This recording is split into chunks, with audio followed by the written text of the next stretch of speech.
A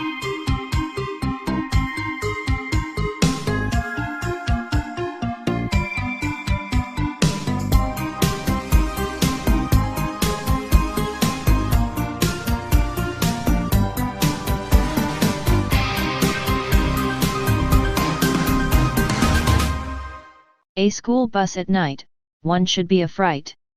A subscriber sent this in to us and we thought we would share it with you, dear listeners. In 1977, my best friend disappeared. I'm going to tell you what happened. It won't take long because the story is a short one, but that's a necessity of the facts. Quite simply, there aren't many. Here is what we have. His name was James Wade.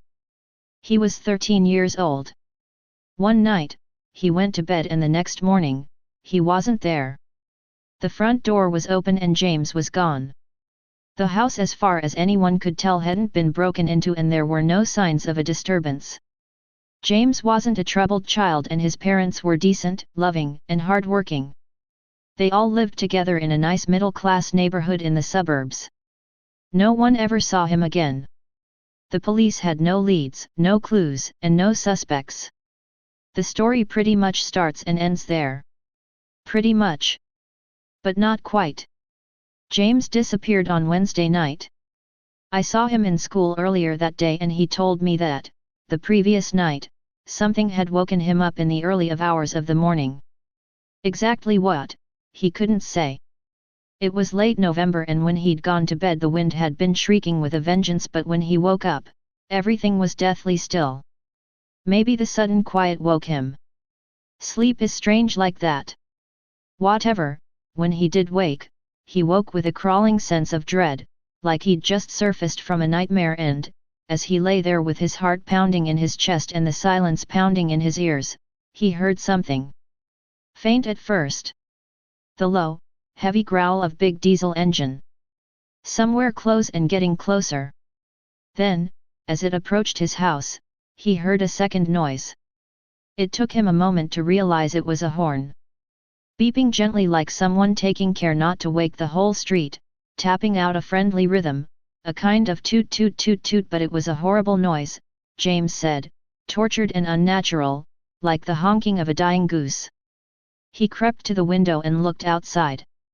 Crawling down the empty street at the unhurried pace of an ice cream van was an old school bus, a battered yellow GMC, one of those things that looks like a cross between a tractor and a horsebox. It looked like it had driven through a swamp. There were mud splatters radiating out from rusted wheel arches and dead leaves rotting in the windscreen grill. The windows were streaked with grime. At least one of them was cracked.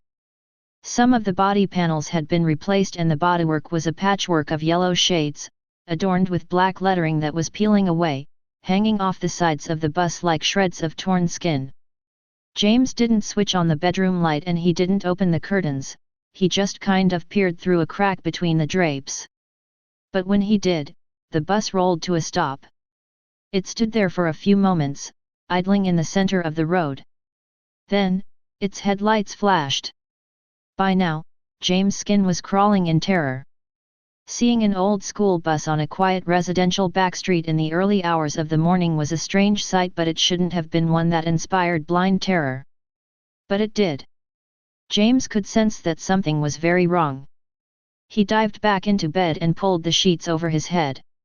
He lay there for a while with his heart beating, and sometime later, not long, maybe 5 minutes, he crept back to the window. The bus was outside his house. When he inched the curtains open, the horn went, beep beep. A friendly beep.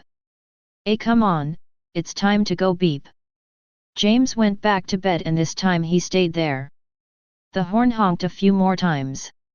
A few minutes later, he heard the bus pull away.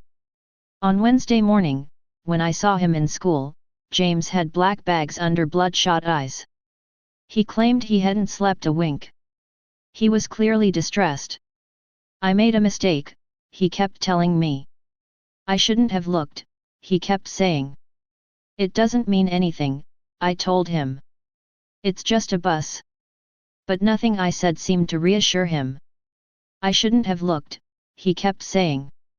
And that's where my story ends. I and James went our separate ways at the end of the school day and I never saw him again.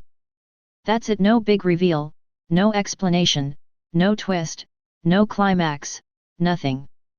Unfortunately, life is like that, loose ends and unanswered questions. I'm in my 50s now. Sometimes I get nightmares. Sometimes they're the same and sometimes they're different, but even when they're different they're just variations on a theme. Here's one. It's late at night. My car has blown a tire. I'm fixing it by the side road. I hear an engine. It gets closer and closer until I'm shielding my eyes from the glare of oncoming headlights. A school bus rolls by. As it passes me, I see a kid in the back window, banging the glass and screaming something that's lost in the roar of the GMC's huge diesel engine. It's James. He hasn't aged a day. I'm not a superstitious man. There's nothing in this story that can't be explained rationally. Maybe the bus had nothing to do with James' disappearance. Hell, maybe there was no bus, maybe he dreamt the whole thing. Even so, I've got 2 children of my own, and when they were young, I told them an embellished version of this story, a story about an old school bus that cruises the streets at night. It moves slowly, like a stalking cat, its horn honking gently, a siren song to curious children, and if any children get out of bed, go over to the window and look outside, the bus will roll to a stop.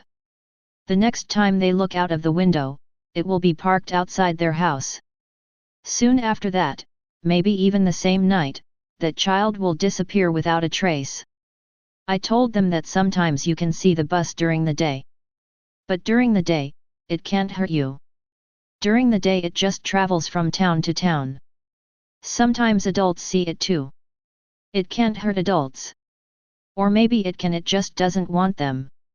Mostly, adults don't even notice it, but even when they do, they certainly don't notice anything strange about it. Because, although you can see through the windows, you can't see inside the bus. You can't see the children banging on the glass, crying and screaming and wondering why the hell you're just standing there looking at them and why the hell you don't do something. You can't see the children who gave up hope long ago and now just sit there, staring into space or sobbing into their laps. The children never get old. The bus never stops. My children cried and wouldn't sleep for a week. My wife was livid. I didn't care. I'm not saying that what I told my children is true, it's a bastardized version of what James told me with gaps filled in by my nightmares. Nevertheless, it seemed important to me that my children know that if they are ever lying in bed and if they ever hear the sound of an engine and a honking horn, they ignore it. Failing that, they should run out their rooms and come and climb into bed with me and their mother. Anything. Just don't go to the window. Stay paranoid, my friends.